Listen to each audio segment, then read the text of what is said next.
So, welcome back to 3rd Age Reforged and to the first Heath Horton created scenario that I'm going to be doing in the latest patch. And you know what that means? There's going to be several thousand unit models all in one place, and the over 10-year-old game will be asking if I'm quite sure if I want to go too close to the big blobs. And this one is, I think the premise behind this one is that the evil forces are trying to reclaim Sauron's mace, because Horton's sort of ongoing campaign is that this is after the War of the Ring, obviously, when Sauron is defeated, but things have evidently not improved, as the forces of good often find themselves surrounded on all sides by the forces of evil. So we'll go through the army compositions and we'll have a little talk about how things are going to go. Cardolan, Dol Amroth and Lindon are on the defence. 2 Mordor armies, backed up by the Misty Mountains and Rhudaur, are going to be on the attack. Actually, I think it might be 3 Mordor armies now that I come to think of it, so 5 versus 3. So first of all, we have the forces of Rhudaur, commanded by Bobo 16k, and he has probably the most unenviable task, because he is going to be advancing down this very funneled avenue of attack right into Lindon, which is never really going to be the most attractive matchup that Rhudaur could find themselves in, but I'm sure he will do his best. He's got a single unit of Dunman pikemen here at the front. They're obviously going to be ripped to bits by the Lindon archers if they get a hold of them. But if they can get into melee, they won't do too badly. I mean, basic pikes can hold their own in melee. Several of these pikemen actually seem to be holding their pikes with one arm, which is very bold of them. But yes, obviously, lightly armoured pikes like this are going to find themselves falling very quickly to archers, especially elven ones. But again, a lot of Rhudaur's army is supposed to be cannon fodder. Over here we have several units of the Rhudaur swordsmen who will hold up better. You know, their armour values are not brilliant, but they are at least shielded, and there are quite a lot of them. The orc philosophy of having a lot of men in the unit is definitely present when it comes to the Rhudaur swordsmen, which is good. Then back here we also have some units of the Dunman clansmen, a similar sort of philosophy here, only with the decent shields that they have and the fact that they are spears, they could try and push their way through the Lindon lines if they find themselves still alive when they get there. The javelins will still be a bit of an issue. But one of the better units that Rhudaur could be using in this situation, so they certainly don't have no options when it comes to sort of trying to attack in a very grindy situation like this. A couple of units of the Hranadine Berserkers as well. An axe thrower infantry hybrid, which is going to be potentially very good in the late game. I'd suggest leaving them back until the end, simply because the high damage they can do at range could be very useful, provided they aren't focused down by the Lindon skirmishers. And also they're not bad in melee, so as a final wave of assault from Rhudaur, they could come in quite handy. Back here, again, a very similar situation with the Etten Moors Troll Hunters, because they become spearmen in melee, I believe, and they are also very effective javelins. Probably my favourite all-round unit for Rhudaur, to be honest with you. I think as well he's got some Forodrim javelins hidden around here somewhere. There's also Trollshaw axe throwers. So the Trollshaw axe throwers are worse in melee than the Hranadine Berserkers, but they do still have the decent amount of missile damage. He has some Hranadine nobles over here, what the Rhudaur answer to the knights, and as a knight unit they are very good all around, but they do lack some of the armour values of the other knight units, but they are AP in melee.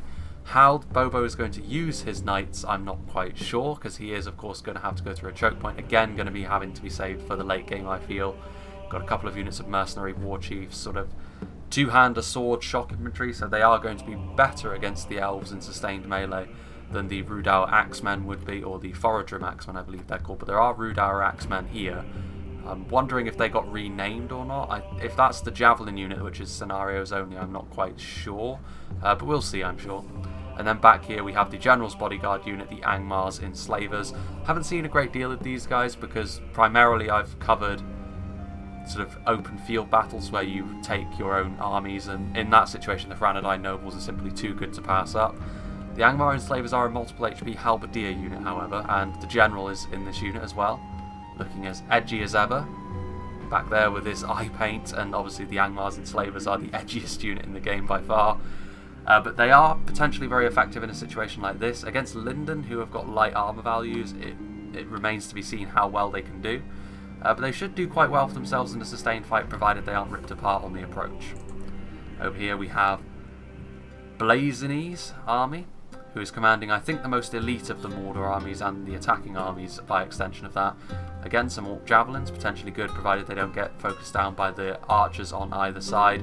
We have some Morannon infantry as well, which, you know, they are the Uruks essentially with the upgraded armor models, so they do have the Morannon models from the last patch, and it's a similar story over here with the Morannon halberds. Again, they're just the Uruk halberds as we go through here, several units of them, and then some archers as well. Good units all around over here, and there are enough of them that they could cause some serious problems for the elves over a long period of time, and the two human factions. And again, it's a similar story from over here. More Morannon infantry. He's got some Olag High over here, the heavily armoured trolls, which could be used to break through lines. His general's bodyguard is a unit of Minas Morgul bodyguard with the red accents and darker armour. Again, nice multiple HP general's bodyguard unit there. He's also got some heavy maulers over here, so some shock units, which wisely are going to be heading away from the elves and towards the more armoured human factions. Some dismounted temple inquisitors as well. Very powerful, not quite the destroyers of worlds they were in the last patch, but they are still the most threatening Mordor infantry unit. Some Sauron's Will over here as well, again a very attack focused unit. Minas Morgul chosen, a decent spear unit, but in my opinion the most significant units that Mordor have here are, I think, 2 units of Black Legion of Barad-dûr. So very similar to the Blackwash Legion, high shield values to protect them from the archers, and then high mass values when they get into shield wall, and then they can push their way through the enemy lines. Very resilient indeed. And he's also got some troll drummers for the fear and the inspiration for his allied troops. Having a look over here, we can see the second of the 3 Mordor armies commanded by Alasan. We can see some Morannon halberds. I think it's going to be similar, only he's going to have more in the way of lower tier units. So he has some Morannon infantry without the armour upgrades here, and at the front he also has some orc fodder. Looks like he's going to be heading towards the human side of things rather than going with Lindon, which is understandable. He's also got some basic orc archers and some Morannon guard, which again are more basic spear units, a step above the orc fodder at least. And over here we have the mountain trolls, again more numerous than the Olag High, but obviously not as powerful. And then he's got some heavy maulers, and it's a very similar story with his high tiers. I think he's only got a single unit of Black Legion, but they are still present. And he has some Minas Morgul bodyguard and Sauron's Will of his own, and the rest of it is just sort of basic units. Again, more orc javelins, potentially very useful if he can get using them. Over here we have the final orc army. We have Grimgore Ironhide leading the war, and then we have some orc maulers again. AP units are going to be more useful over on this side where the human factions are present. He's got some fodder at the front and some orc javelins of his own.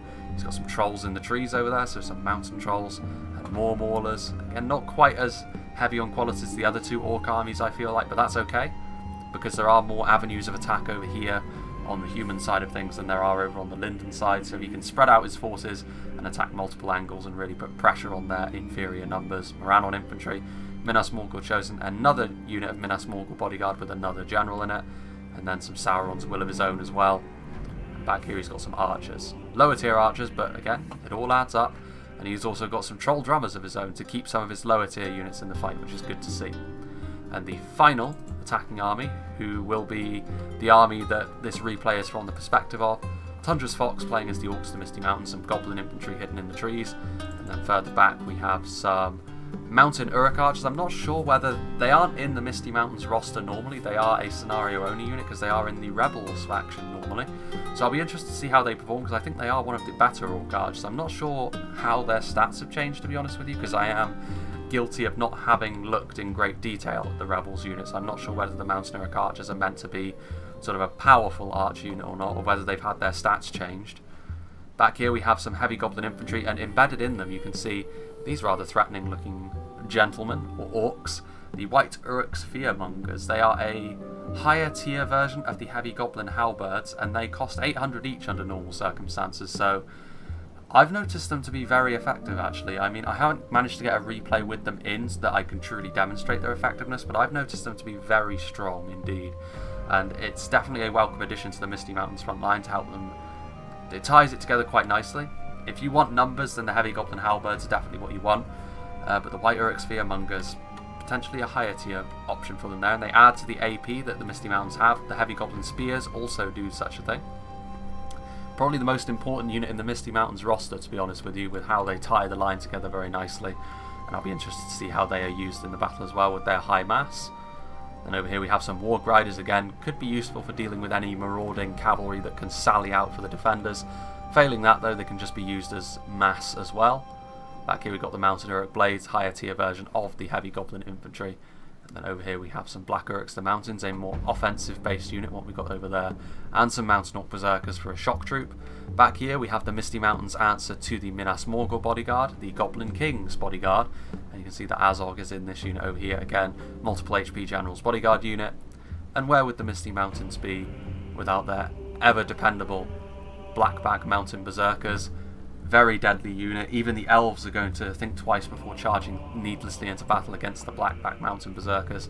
I'll be interested to see how they're used though, because they can potentially be quite fragile under arrow fire, as we know. And then I'm sure you've noticed over here the Drake Broodlings, which are... I don't really know how to describe them as such. I do know their weaknesses, however. I won't spoil that because that isn't universally known as yet, but I think on the Discord people have generally figured out what it is. But they are... I suppose I would call them a shock unit in its purest form. If you can recharge a unit with the Drake Broodlings, it's going to make them disappear very quickly.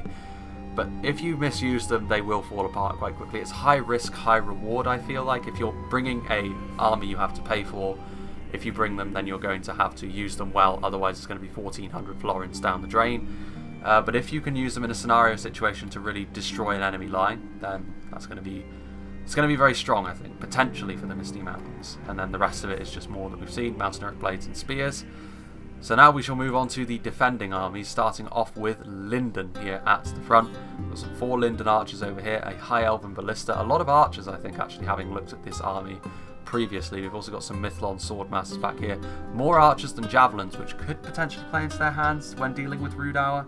But the high damage that the Lindon javelins can provide might be a bit of a miss. I mean, they do still have some Mithlon Marines hidden in this big blob of Lindon forces, but perhaps tellingly here at the front we have the Noldorin Blade Masters, perhaps the strongest shock unit on the field. The Blackback Mountain Berserkers might have something to say about that, but the Noldorin Blade Masters are obviously going to be very, very effective against the vast majority of the Rhudaur units. In fact, maybe all of them except the Nobles from a frontal charge. But they do have a lot of Mithlon Pikemen to deal with that, as well as Harlindon Infantry to help tie their line together. And over here we have a unit that I haven't really shown off as of yet. The only Lindon unit which you could say as being genuinely armoured, the Noldorin Guard. They are the higher tier option for the Harlindon Infantry. And honestly, I feel as though in this sort of situation they will be almost invaluable. However, against Rhudaur's AP will only really come into play against the Noldorin Guard, to be honest with you, with how they are the only genuinely armoured Lindon unit. But they look fantastic as well. I mean, Lindon as a whole, now that their models have been made a little bit more high res with their helms, I feel as though Lindon... I like Lindon's look. They have caused a bit of division with how they look, but I do like the fact that the ancient Greece-inspired look to them has been adopted, because I feel as though the colour scheme really works on them as well. I'm sure they've got some Wardens of Elos Tyrian hidden around here somewhere. You can see the building in the background there. There's some Dunedain captains, but we'll get onto those in a moment. The building where Sauron's mace is doubtlessly interred. I just had a crash there, which is somewhat concerning. Just as I was about to say that the Wardens of Elos Tyrian are probably in here as well. So, yeah, I've turned the settings down a little bit, but I hope this isn't a problem with the scenario itself, because that would really suck. But yes, as I was saying, we're on to the second defensive army now, commanded by Arcturus, Cardolan as well. Possibly my favourite faction in the new patch, to be honest with you. They are really very, very... It is a certain playstyle that you do have to get used to, and also stuff like this with the Evendim Spears. I do hope that Horton actually removes all of these Arthedain units from the scenarios in the future, because Cardolan are a faction in their own right now. They don't need to lean on the Arthedain units really, and I feel like you do them a bit of a disservice by having Arthedain units in here. If you want to use the Arthedain units, I say you just bring Arthedain instead, because it is only low tier Evendim Spears, but things start to get a little bit more hairy if you were to introduce stuff like Knights of Annuminas to Cardolan, because that isn't really what they're all about. But yes, we'll go through their army composition now. They've got some Minas Tirith swordsmen, some Evendim Spearmen, which are a low tier militia unit, a Trebuchet, which is going to be very, very powerful at dealing with the Rhudaur and Orc forces as they approach down this way. Over here we've also got some Minas Tirith archers, some Erin Vaughan axemen, lower tier shock units, Wardens of Tirn Gothrad, which are a very high, well, they are a higher tier pike unit that encourage the units around them. There's also the Menatar Romen Guardians over here with the armour upgrade, so they're in their full plate. Good against cavalry and melee. You know, they might be effective against armour and melee as well, but their missiles certainly are a lethal crossbow unit. We also have the General's Bodyguard. You can see the General's model over here. The Hearthguard of Amon Sul, And then this is another unit which I think definitely lends itself well to a siege. They are very, very resilient. They are possibly the toughest archer unit in the game to try and skirmish down from a distance. Their missile damage is fairly standard fare for a General's Bodyguard unit. It's not anything too special. They are also spearmen in melee, so they do have that bonus versus cav, and they will help hold a front line for quite a long time. And then back here we also have some mercenary war chiefs as well. Again, similar, they're exactly the same as they are for Rhudaur. Then up here we also have some more Cardolan forces helping his ally. Again, we've got some Dunedain captains over here with their armour upgrades, so they've got their full plate as well. Very similar now to the Haven Guard and to the Elisar's Honour Guard. I nearly called them the Sons of Argonath. Yeah, multiple HP, skill-based sword shock unit. Unit of Minas Tirith sharpshooters again. They double as support mace infantry in melee. They aren't good enough to hold the line all by themselves as mainline infantry, but they are still pretty damn effective. And provided they're backing up pikemen in melee, they can still do very well adding that AP damage. A couple more units of swordsmen, more swordsmen over here, and then the mighty Tharbad Warhammers, which are, again, as I've said before, they are very similar. You can look at them compared to the Witch Realm Hammer Guard. They aren't quite as good as the Witch Realm Hammer Guard, however. But that is the sort of closest equivalent unit you can sort of say they are. They are a two-handed Warhammer unit. And then over here we have some Greenwatch Garrison footmen as well for some pike support. The final army that we're going to go through are Dol Amroth, being commanded by Master Blaster. He's got some Haven Guard and some Talon Knights, as well as some Edelond Halberdiers and some more Talon Knights. So 2 units of Talon Knights is going to be difficult for the Orcs to break down, but they do have the numbers to do it, I must say. And then over here we have some Black Swan Vanguard for that AP damage, some Doran Ernil archers over across the river over here, using the natural defences to their advantage. Some Doran Ernil swordsmen, which are going to struggle against the Orcs, I think, but extra numbers never hurts. And then some Doran Ernil pikemen with the armour upgrades. And then finally, as we look over here, we've got some Edelond men-at-arms. Most of these units do have the armour upgrades, which they're going to need. Some Edelond Halberdiers, some Tirith Air marksmen, which are the higher tier archer unit. They've got better armour. And we've also got some Haven Knights, so the defenders do have some cavalry, but there are wargs and Thranodine nobles for the attackers, so they're going to need to be careful of them. And then the final defence over here has got some Tirith Air wardens. So I think the best place to start will be over here. This isn't actually the longest scenario, as I've said, which I think actually is to its credit, because it does mean that the attackers are going to waste no time in getting into the defenders. Lindon over here, actually, looking at their defensive position, I wonder how many javelins they have. I don't think it's all that many. They do have a couple of units of Mythalon Marines mixed in back here, but they do have more archers than javelins, it would seem, which is interesting. It's a double-edged sword, because archers are very good against Rhudaur, but as soon as Rhudaur get their javelins into melee, maybe bad news bears for Lindon. There's also some Harlinden Guard back here, another unit of decent archers that become spearmen when in melee. Not quite as tanky as the Hearth Guard of Amon Sul, but we shall see. Hang on a minute. What is going on over here? We might have the first engagement already, as the Haven Knights are leaving their defensive position. There was some archer activity there, but the Haven Knights are going out here, and the Wargs and the Thranodine nobles are actually quite far away, but the Haven Knights are melee cavalry, so it's not as if the charges they deliver will be extremely deadly. Meanwhile, as we look in over here, the advance continues for Rhudaur. Bobo, he can do little else other than just sort of try and advance forward with his numbers. The Rhudaur swordsman will absorb the arrow fire a little bit better, but he does need to advance in numbers here, otherwise he is going to be cut down very, very quickly, because the last thing you want to do is let the elves focus down your units one by one, because they are very, very quick and efficient at doing such things. As the Rhudaur swordsmen get into loose formation, prepare to move forward, the Thranodine nobles are moving forward as well. Meanwhile, the 4 Lindon archers are actually moving forward. That's a very bold move on the part of Engsfitz. I think actually that was I think he realises that's a mistake, because he's trying to retreat back to the safety of his stakes, because if he leaves them out there, then there is a case for saying that the Thranodine nobles could charge forward and kill them pretty quickly. But these 4 Lindon archers, they are now in position to start shooting. We have a look over here. You can see actually that there are actually units on this hill as well, which I missed, including some Blackroot Vale archers with their good range and good damage. But over here, these Tirith wardens taking full frontal assaults from these Orc javelins. They need to deal with them quickly. The Blackroot Vale archers need to shoot them down, because Orc javelins are weak in melee. And, well, weak to arrow fire, I should say. I'm hoping this won't crash, but over here we have Grimgore Ironhide mounting a full assault, getting into the spirit of things with the Orcs by crashing into the Dol Amroth lines. The Dol Amroth line will hold, however, particularly with the AP from this Black Swan Vanguard and the arrow support. But it is going to be the attrition, because Dol Amroth do have to defend 3 avenues of assault actually. And Alasan, when he starts crashing into the other line, eventually the attrition may tell. And also the mountain trolls are being committed by Grimgore Ironhide, so he's wasting no time at all trying to get into melee with those Dol and Ernil archers, I think. The Greenwatch Garrison footmen from Cardolan are moving forward. The Haven Knights have retreated back. Yeah, these trolls being used very aggressively, and they are going to be able to get into these Dol and Ernil archers, if only for a little bit. Actually, they're going to come back and try and kill the cavalry, which is not a bad idea, considering the cavalry didn't really get the best charge off, and they are melee cavalry anyway. Let's go back over to the other side of the battle. It's going to be a bit laggy, unfortunately. There's little I can do about that. The fact it crashed gives me reasons to be a little bit wary. The High Elven Ballista did fall back to the higher ground, so it will now get some good firing positions. But Lindon retreating. They are retreating to the narrower point of engagement, which is probably for the best. But over here, I have to say, Rhudaur haven't taken the most losses on the approach. They've really gotten away with this so far, and I think this is because Engsvitz has been sort of manoeuvring his troops around rather than shooting, which is a bit of a mistake in my opinion. He should have set up his formation more quickly than he has done. And this is going to allow Rhudaur to get into the front line engagement over here. Oh dear. Get into the front line engagement here without having taken as many losses as they could have. And of course, in melee, Lindon are still going to be superior. The Rhudaur swordsmen will lose to the Harlindon infantry, particularly when they're backed up with pikes, and even the Wardens of Tyr and Gothrad are moving in from behind. Actually, because of this, I will just turn it down a little bit so that we can get into the close quarters and hopefully see it without it crashing.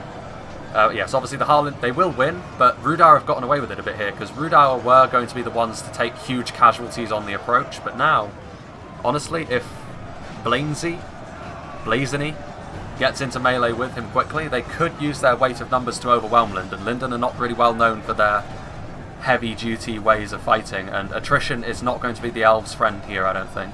It's definitely going to go into play into the attacker's hand, particularly now that the Misty Mountains are coming over here, because over here Dol Amroth and Cardolan have managed to get their ducks in a row to a much greater extent.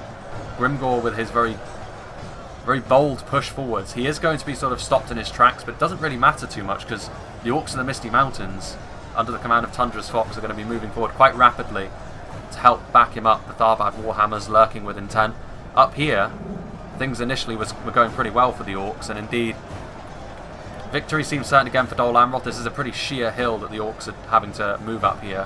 But Grimgore is pushing, and the damage he did with his javelins, I'm surprised that Master Blaster allowed those javelins to get the hits off that they did. But over here, I think, is where they're going to struggle most of all. Grimgore was the one taking one for the team. Alasan, meanwhile, has a bigger choke point to take advantage of, and he has his whole army with which to do it. And this thin line of Dol Amroth troops is not going to be enough on their own. Cardolan is going to need to send forward some reinforcements. They are going to send forward some archers, but I can't help but feel as though they need some more. I think they need some Greenwatch Garrison footmen over here, some pike support to really help out the Dol and Ernil pikemen, because alone that's not going to be enough. And I think Alice... Oh no, that's Blazeny, I'm going to call him, not Blazeny.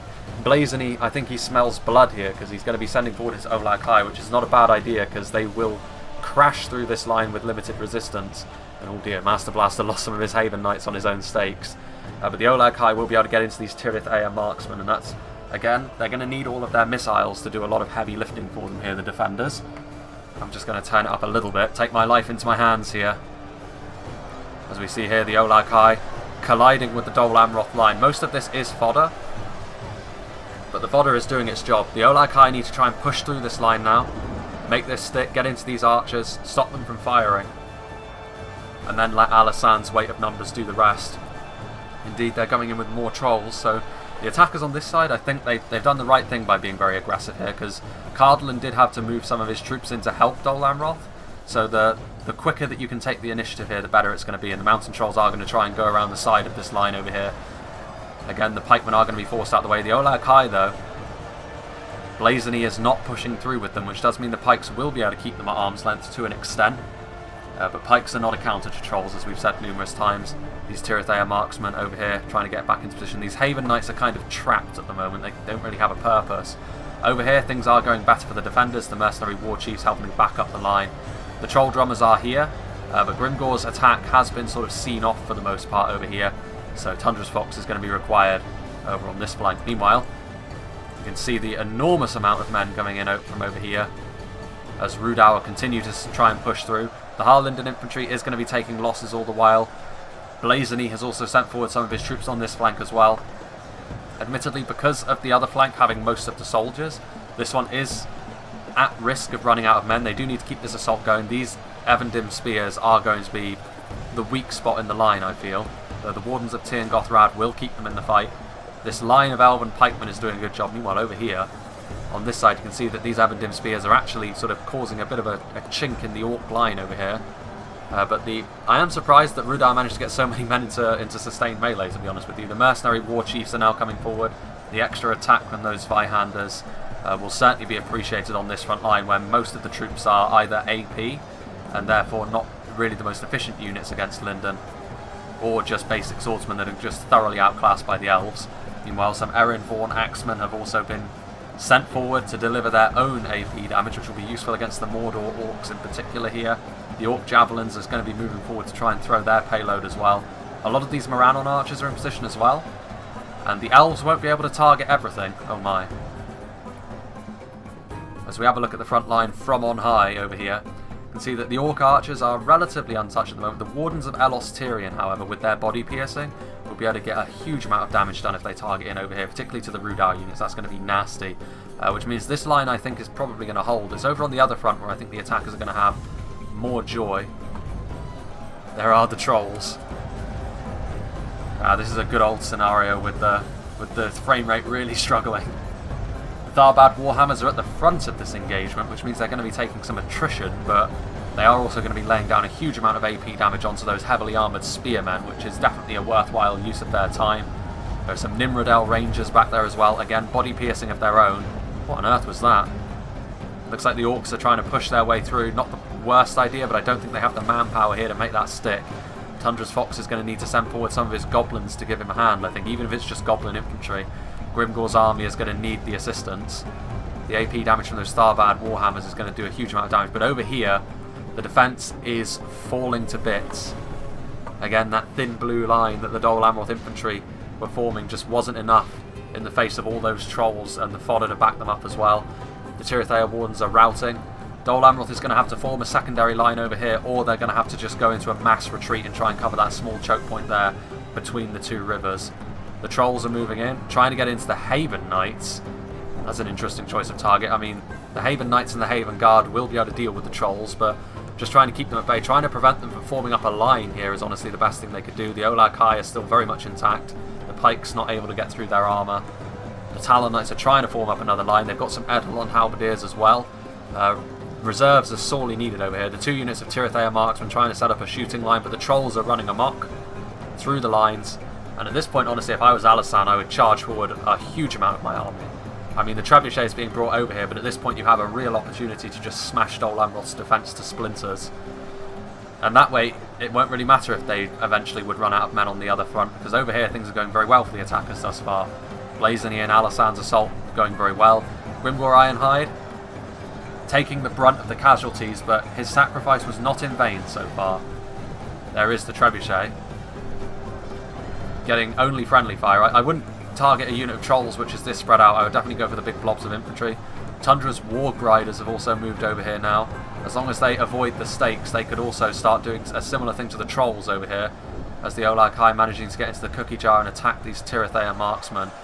Over here, Grimgore is still in the meat grinder, and Tundra's Fox is now sending up some support for him, sending up some Mountain Uruk blades, just to keep all of these men occupied, because at this point this is a lot of manpower they're having to spend. And again, Dol Amroth's thin defence that they keep having to set up, not great for them. Well, let's go have a look over here. There's not really a lot of reserves over here for Rhudaur, but Bobo has kept back his important units. He's got his axe throwers, his javelins, and his Angmar's enslavers. Over here, Rhudaur is sending forward some Trollshaw axe throwers, which were hidden. Another lower tier axe thrower than the Hranadine Berserkers, mainly because they're not as good in melee. But they will still be a very welcome addition to this line. The Mithlon Marines. Let's just turn things down over here, because this blob is the sort of thing liable to crash the game again. The Mithlon Marines with their snazzy new shield model. The Javelins of Lindon are going to be extremely important here, because again, victory doesn't seem so certain for the Elves over here anymore, because Rhudaur, with their weight of numbers, the Black Wolves are here as well, another unit that was hidden. Although there are units that are broken. which is good for the elves. The orc javelins being focused down by the elven archers, which is the best use of their time. Trying to deal with that, the heavy amount of damage that javelins can do is very important. These Mithlond Marines, the javelins for the elves definitely need to be getting into a good firing position. The elven archers doing their best. And because of the archer superiority, I would say that over here the defenders will eventually win. But I don't think they're going to win convincingly enough to overturn the catastrophe that's happening on the other side. The Wardens of Tir Gothrad, victory seems certain. There's also some forward, well, there's some Rhudaur axemen in here. Wait a minute. Oh, did they rename them? I thought they were called the Foradrim axemen. Maybe they got renamed and I just didn't notice. How amateurish of me. But a lot of these orcs are shaken, and there isn't a lot of reserves over here either, which is the risk. They focused on the other side, and it's borne fruit so far. But I wonder, because they do need this line to hold. The Blackwolds they're multiple HP, so they should do so for a little while at least. But yeah, they definitely need this line to hold, otherwise on the other front they'll have a bunch of Lindon reinforcements. Over here they do have this ballista back here still, they have the Noldorin Guard, the Blade Masters as well are a very high profile unit indeed. Let's see if Dol Amroth has been able to set up a decent defence over here. Again, I had to turn down the settings a little bit, which is unfortunate, but in a battle like this you have to make certain sacrifices for the amount of unit models on the field. Over here the Edelond Halberdiers are being focused down by the Orc Archers and just carved open this defence over here. The Trolls have now started to fall away, but the damage they've done has been very impressive. The Orc Javelins firing their payload into the heavily armoured Dol Amroth troops. These are very elite Dol Amroth troopers as well. These archers are getting into melee as well. This thin blue line is going to be significantly harder to deal with. Oh, friendly fire. Friendly fire into the Halberdiers. That's not what they want. And again, just look at the amount of orcs still waiting out there. Dol Amroth had their attentions divided between three armies. I think Cardolan needed to reinforce him faster than he did, because Cardolan had a bunch of units there in the middle which could have been used for whatever they chose. And yeah, very good assault on this side. Let's go and have a look at what's going on over here. Although over here, this attack is actually falling apart now, which is interesting, because this would be a lot of troops that would be freed up to try and attack. And I think Tundra's Fox needs to occupy this line by sending in some more men. There are some Orc Archers over there, and indeed he is doing so, sending in some more Mountain Uruk Blades to occupy this line. So Grimgore's forces have taken a heavy beating. If we have a look at the percentages of kills, more of the attackers have died, but that's what you expect from a siege like this. Grimgore is still trying to force his way through up here, hasn't really made any ground, which could come back to bite them, because I feel as though if they can make this area stick, there's a lot of routing here as well. So Dol Amroth has managed to sort of contain the situation temporarily, and if they can win on one of these other fronts, they can then transition some of their men over to help reinforce. Up here you can see these Tirithea marksmen focusing down the Drake Broodlings, which is a worthwhile use of their armour. They are multiple HP, several HP, the Drake Broodlings. But dealing with a unit which can do a heavy amount of damage very quickly is a worthwhile use of the Tirithea marksman's time, particularly if the Drake Broodlings decided to charge in here, because they could pretty quickly get through the Talon Knights off a charge, particularly if then they followed it up with some Morannon units. As Olag High fell back actually, and they are still in the fight, being saved for another time. Mountain Uruk Blades being sent forward. Still some Sauron's Will in the combat. But this is a lot of men. I mean, at this point, if I were the defenders, something like this unit of Doran or Pikemen, I would pull out and transition to another front. Because it's clear that the attackers are just trying to occupy your forces over here. And in fact, I think that's what Cardolan are doing with their Greenwatch Garrison footmen. So they're going to send their pikes over to the other front, where they are needed most of all. Okay, let's see how it works with full speed. There's that legendary lag. And over here you can see the front line isn't really moving, which is technically a good thing for the attackers, because it means that they've still got enough men to occupy the defenders. If they were getting pushed back, it would have been pretty ropey. The Mithlond Marines have presumably used all their ammunition and are now in melee with their Mithlond pikemen. These Trollshaw axe throwers are moving in though. And again, at this point, Rhudaur, they don't need to win over here, Rhudaur. All they need to do is inflict as many casualties as they possibly can, because if the attackers are going to win this battle, it will be on the other side. Are these Trollshaws going to be able to get into a position where they can throw their axes, or are they going to just get gunned down by the Elven Archers? Because the Elves have seen them, and they're making them feel very unwelcome. The Dunedain Rangers as well. The Dunedain Ranger body piercing is going to be extremely deadly. The Ballista is coming in. That's the sort of thing which could very well break this entire front line. The Orcs are responding in kind, though. Those Dunedain Rangers are taking pretty heavy losses to the Orc positions. And the axe throwers, I don't think they threw their axes. Bobo moved them. He moved them right at the last minute. I mean, there's no point in retreating them now. You need to just get in there and throw them. The centre of your line is falling apart. Not good. The Minotaur Roman Guardians are back there as well, those crossbows. I'd say those Guardians need to be on the other side, and there's a big break. Big break on this side of the line. And now the Erenvorn Axemen able to follow through and get to the axe throwers in melee. They could have gotten a couple of volleys off there if they didn't move. And that would have been a substantial amount of kills. Not a tide-changing amount of kills, but still a significant number. They are going to be able to throw at point blank, though. Then again, these Erenvorn Axemen are shaken, so a single volley will probably be all it takes. Oh, they're going to throw it into the Wardens of Tir Gothrad. Definitely a good choice. But they are being accosted in melee, and if they don't try and deal with these Axemen, these Trollshaw axe throwers will be broken off eventually. Oh dear, the other axe throwers are being accosted by the Ballista. The Mithlon Marines are still back there, the Harlinden Guard as well. So yeah, the attack on this front has fallen aside pretty heftily. Bobo sending forward some Forodrim Javelins that were hidden, the Troll Hunters, and the Franadine Berserkers. There's also the Angmar Enslavers. I wonder how much of the defensive ammo has been used up. There's some Mithlon Swordmasters being sent in. Oof. Still some Evendim Spearmen as well. Those axe throwers are doing a heavy amount of damage to those Wardens of Tir Gothrad, so that is a good target that Bobo's managed to take out, to be fair to him. I thought that the axe throwers would interrupt their throwing, but he's got them in stand and shoot mode, which is good. He also threw a quick volley there into the Mithlon Swordmasters, but Rhudaur is now on the back foot, and Lindon could try and wipe them off the field here. Shutting down those archers from Blazony may well be the key over here, and then all of these Lindon forces will be freed up to help defend the other side, and eventually the attackers would then have to force their way through a singular choke point over here, which is not really what the attackers want to do. The Black Legion of Barad-dûr is now coming forward. 2 units of them, and that's going to be sufficient to once again barge Dol Amroth out the way. Mass is important. Blazony is also sort of slowly sending his Troll Drummers into the fight. The fear that they imbue could well be enough to finish off the defenders over here. Have a look over here. The Heavy Goblin Halberds have been sent to the front. The AP damage. They are in column formation, which is not ideal. If they were in a wider formation, which Tundra's Fox is now getting them into, then they would be able to hold at least, and they just need to hold them over here. But I am curious as to what this fight's doing over here.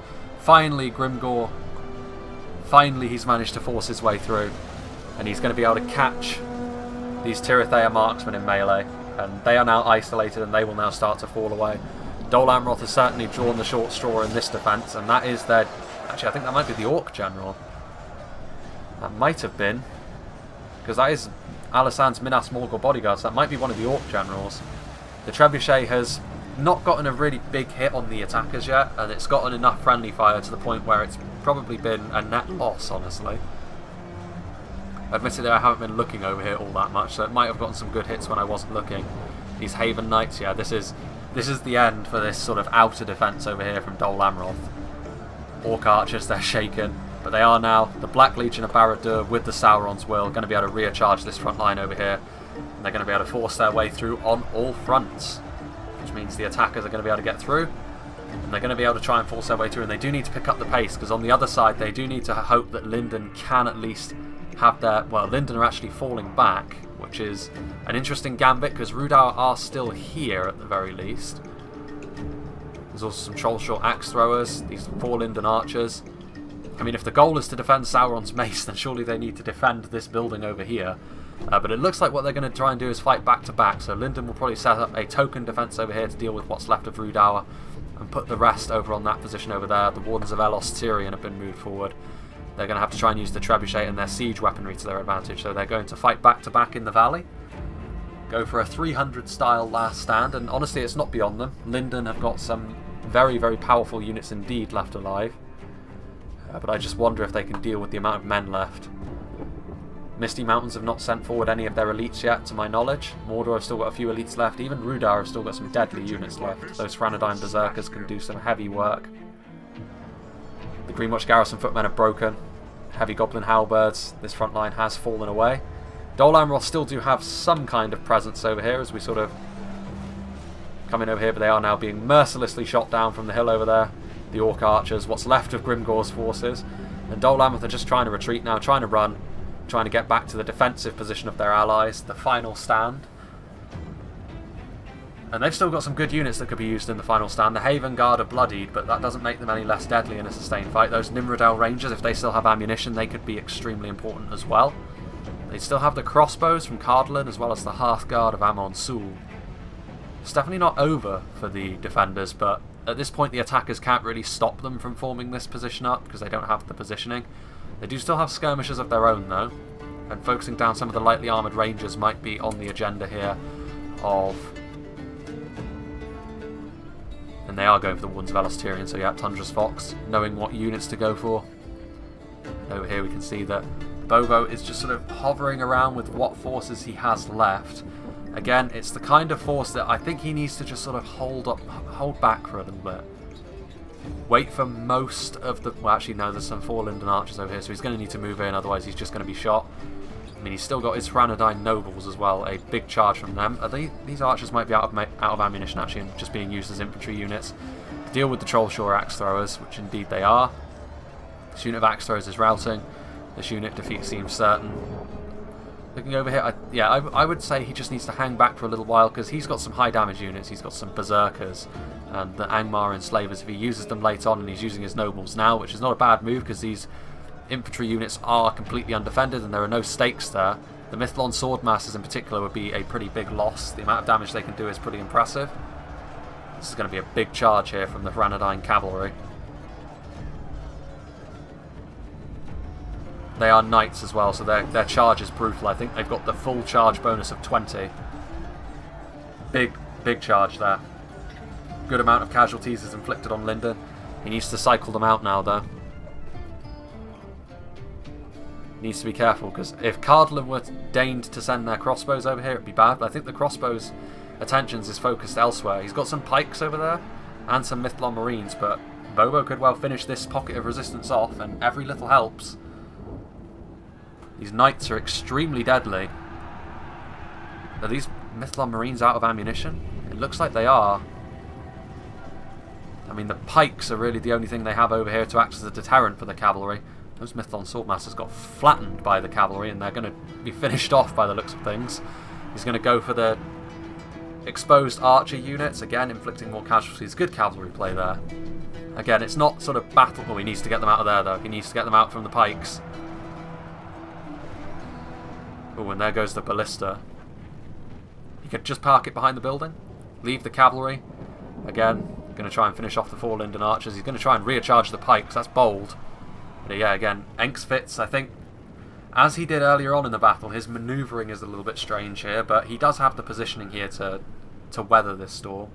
Moran on Halberds being sent forward. Bobo, he might be moving forth with all of his forces to try and move in, and honestly, the defenders on this side, I think they underestimate him a little bit. I mean, they are bringing over the ballista, but rightly so. They do know that the main threat comes from over here, simply because the amount of forces they have is pretty overwhelming.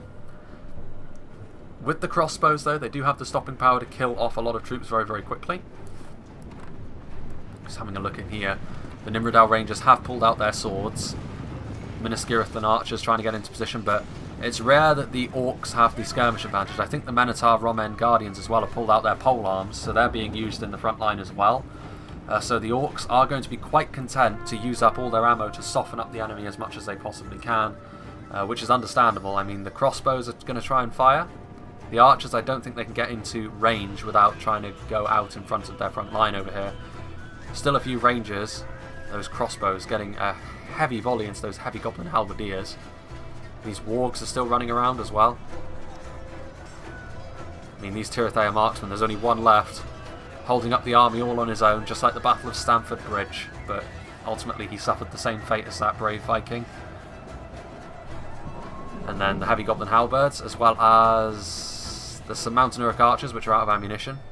But the archers from the orcs here are going to be all important. They're trying to focus down the Minas Tirith sharpshooters, who are pretty decent at warding off arrow fire with their armour and their shields. But again, I'm not entirely sure what the deal is with the Mountaineeric archers, because as they are not available to the Misty Mountains, I have a feeling that they may still be using some variant of their old stats, which would make them pretty powerful. Again, it's a similar story for them as for any other unit that's similar, like the Gondor Knights. I'm not entirely sure whether or not they should be in the game, but having said that, most of the Minas units do have the armour and shields to withstand.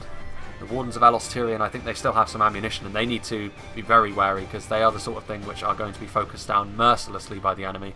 Minas Tirith and archers. Loose formation will help them, of course. The Orcs are not known for their accuracy. The Trebuchet, definitely a good choice of target over here, because that's a big cluster of men, and they need to try and thin out the ranks somehow. As we have a look over here, it's within 5%, so the attackers are starting to close the gap, as they often do in situations like this. But Lindon still have some of their elites. They still have 2 units of Wardens of Elos Tyrian, whether they have ammo or not. In fact, it looks like Rhudaur committed forward a little bit early. The Hranadine Berserkers being committed to melee, with them around on halberds. The Forodrim Javelins are here.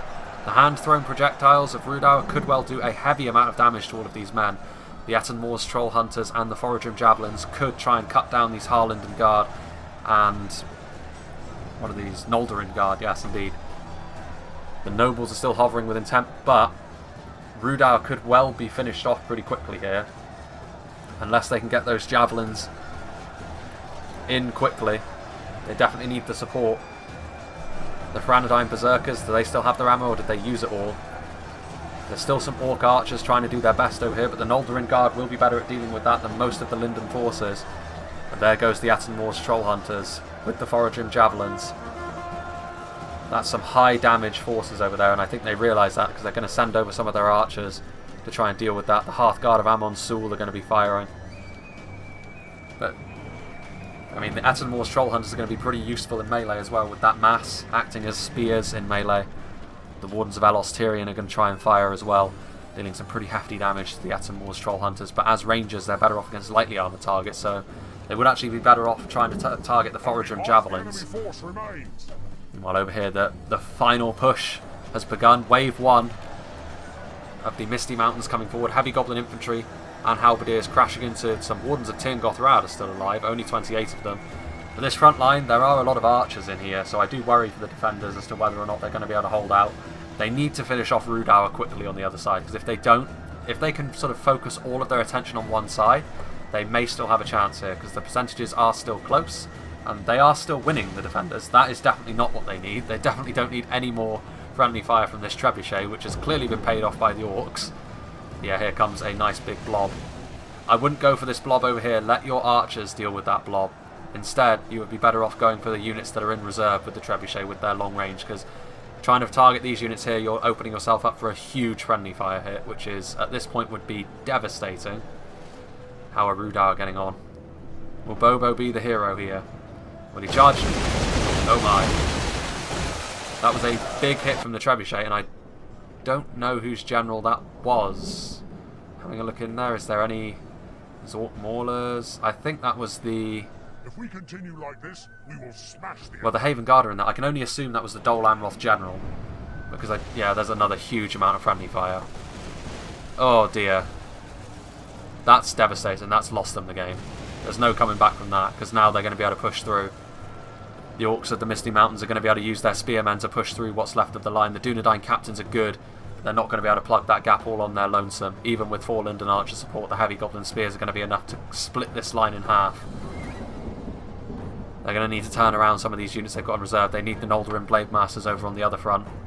Bobo, meanwhile, victory is looking like a distinct possibility over on this front for Rhudaur as well. The Hranadine Berserkers earning their salt in melee, beating the Harlinden Guard. Archers that are out of ammunition are going to be no match for a higher tier melee focused unit.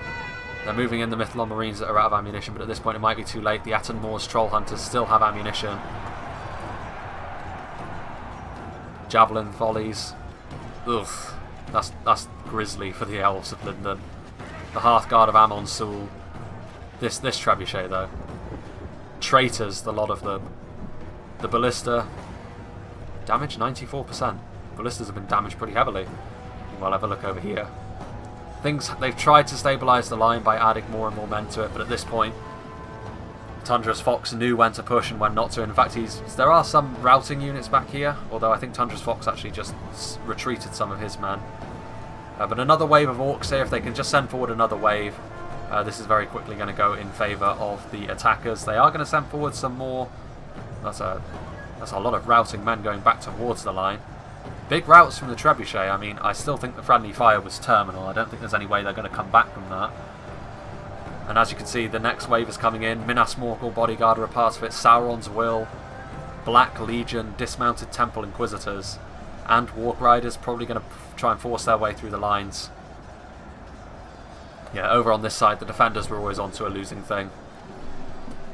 Always going to be pretty difficult for them to defend. The Ballista trying to fire. I have a feeling the Mountain Oak Archers are a little bit too strong for scenario, so I feel as though as a unit they kind of... Even with them though, I would say that even without them, if it was just standard Goblin Archers, I still think the attackers would have won on this front pretty substantially. Doesn't matter what archers are going to be firing at the Wardens of Elos Tyrion, because the amount of armour they have is pretty shocking. So, over here, the slew of orcs just continues. Over here, the Franadine nobles saw their opportunity. They're going to get through, run amok behind enemy lines and rear charge the primary avenue of attack. Going to be able to charge into those 4 Lindon archers. And at this point, it's only a matter of time, I fear. Sauron's mace will be put back in the possession of the evil forces of Middle-earth. Horton's campaign is post-War of the Ring, in which nothing improved and everything was still shitty, I think. Over here, the Angmar enslavers. I mean, to be fair, oh, those Foraging Javelins are still there. Rhudaur are going to win on this front, because it's like, well, Noldor and Blade Masters. The Noldor and Blade Masters will do a decent job, provided the Foraging Javelins don't have too many more volleys, but if they do, they're just going to get skewered. These Wardens of Elos Tyrion still have ammunition, but this is it. The Black Legion are forcing their way through. The Franadine Berserkers are running rampant. And it's just a matter of time. I think we will actually try and... We'll take our lives into our hands and... Oh dear, no. We won't go near that fight. Even on 0 speed, there was lag. Good lord. Hearthguard of Amon Sul still back here. Their spears could put an end to the Franadine nobles at the very least, but Bobo's use of his cavalry in a confined space was very good. The trebuchet though, horrendous amounts of friendly fire. I don't think I've seen a trebuchet hit more of their own men at more critical times. When Dol Amroth was struggling on the outer defence, and then when the final stand was being made here in the... It's not really much of a valley, but this sort of central position... Well, it is a valley, I guess. It's just in the middle of these 2 rivers. Yeah. A defeat is a distinct possibility now. Interesting. Yat and Moor's Troll Hunters. No match... Oh, those Noldor and Blade Masters, though. Lethal hit from the Foraging Javelins. The more attack-focused variant. They can also hide anywhere, so they are the Javelin. The ambush-focused part of the army. There goes the Cardolan General. As part of the Dunedain captains, their front line is falling to bits. And then over here, the Trebuchet crew. Their shame is complete. They're going to be engaged in melee. The Franadine nobles, it looks like... Well, actually, no, those... Or are they? Yeah, those are orc-heavy maulers. It's an interesting map. These outer defences, as we sort of... I think it would be interesting to... Well, I think that... Very much in our favour. Victory will be ours. I think the defenders could certainly win this, based on the units that they have. I feel as though some... If Cardolan would reinforce Dol Amroth immediately out of the gate, then I feel as though the outer defence would be a lot more difficult to break through. Obviously, the Trebuchet... I would put the Trebuchet on the other side, to be honest with you, where you've got a nice linear point of fire, rather than over here, where you're more likely to hit your own man. And maybe put the Ballista over here. Or just have both siege equipment and try and destroy Rhudaur as quickly as possible might be the way to do it. The Troll Drummers moving forth, probably going to panic what little is left. I mean, even the Minotaur Rob-End Guardians are wavering, and who can blame them with this slew of orcs? I mean, this is all that the orcs have left, to be fair, in this one big blob, so if we have a look at the percentages of kills, it is going to be within 10%, which is always the hallmark of a scenario's quality, and whether or not it was possible for the other side to win or not. And in this case, it looks like it will be, just about. While these Granadine nobles still fighting the Hearthguard of Amon Sul, trying to get as many kills as they can, but there goes the Cardolan general, so the other general must have been Lindon's. Interesting. unless the Lindon general is still alive and it was one of the Orc generals. It's hard to keep track of all the Orc generals when they're in a mosh pit like that. But yeah, the Angmar Enslavers, I think this is actually only the second time I've seen them in use, because in a field battle they're a little bit too expensive to bring, and you're always going to see the Thranodine Nobles on a field battle, I think, because they're just too good of a unit not to bring, giving Rhudaur their deceptively powerful cavalry. And yeah, there goes the bearded elf himself, stabbed in the back by a troll hunter. Really brutal fight. There's still actually just over 1,000 frames left to go, and I think it's because these forces at the top of the hill are going to be the last to fall as they slowly move towards them. Tundra's Fox, ruthless, still shooting them to death.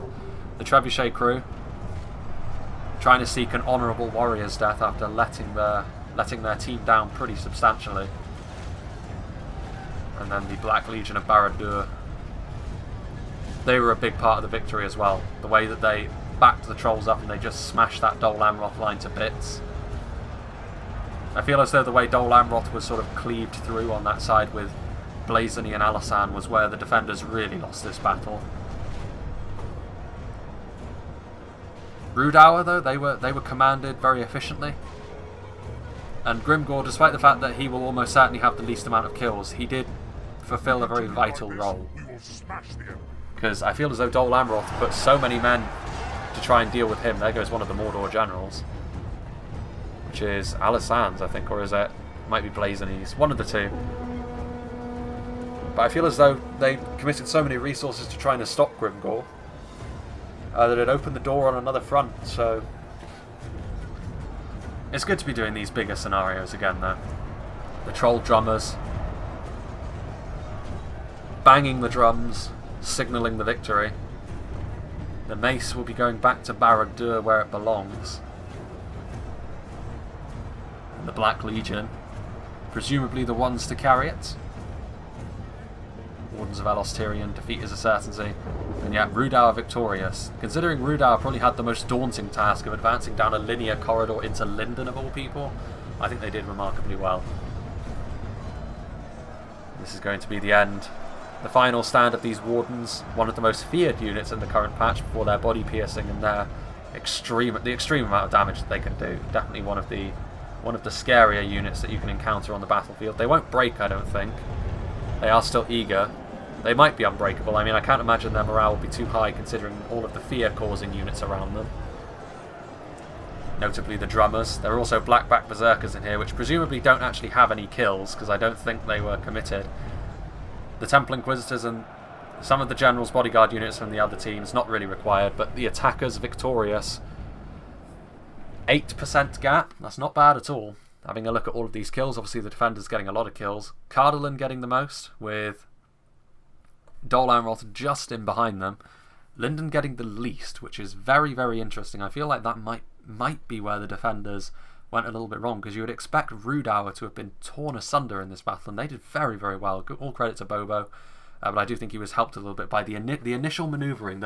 You could have gotten 2 or 3 good volleys off on the initial Rhudaur assault, which would have tilted the battle pretty heavily in the defenders' favour on the side with only a single approach, which I think may have tilted the battle. Obviously there was the big push through of Dol Amroth as well, the first year, Third Age.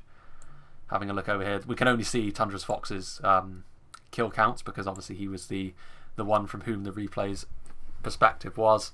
Goblin King's bodyguard, only 1 hit kill. The Mountain Uruk Archer is getting a huge amount of kills. I think I will have to check the stats on them, because I think they might be just a little bit too strong for this sort of situation. We didn't get to see the Drake Broodlings in action, unfortunately. They were shot down by the Dol Amroth Archers. 103 for the Mountain Orc Berserkers is not bad, considering it's just sort of meat for the grinder. And the Heavy Goblin Spears with 98, I presume that was the unit that helped push through at the end after the Trebuchet did most of the work for them. So yeah, the first of these sort of epic scale scenarios that I've done since the new patch released. Very fun. I enjoy watching these, even if it's laggy, and hopefully I can be a part of some of them in the future. But I do think that some of the army compositions will need to be tweaked. I feel as though maybe the Mountain Uruk Archers are the thing that concerns me the most, because they might still have their old missile damage, which would ironically make them one of the best archers in the game, which would be interesting. And also, I would like it if in the future Cardolan had their roster sort of exclusively, and we didn't see any Knights of Innuminas or stuff like that in Cardolan, because I feel like that kind of defeats the point of being Cardolan. If you want good cavalry, you should bring Arthedain. Wasn't really much of an issue here because it was just Avendim spears, but I do kind of fear for the future that maybe Cardolan will just sort of fall back into their old role as just being Arthedain with a different colour scheme. So yeah, I hope you enjoyed that, and I hope you'll join me for whatever is next.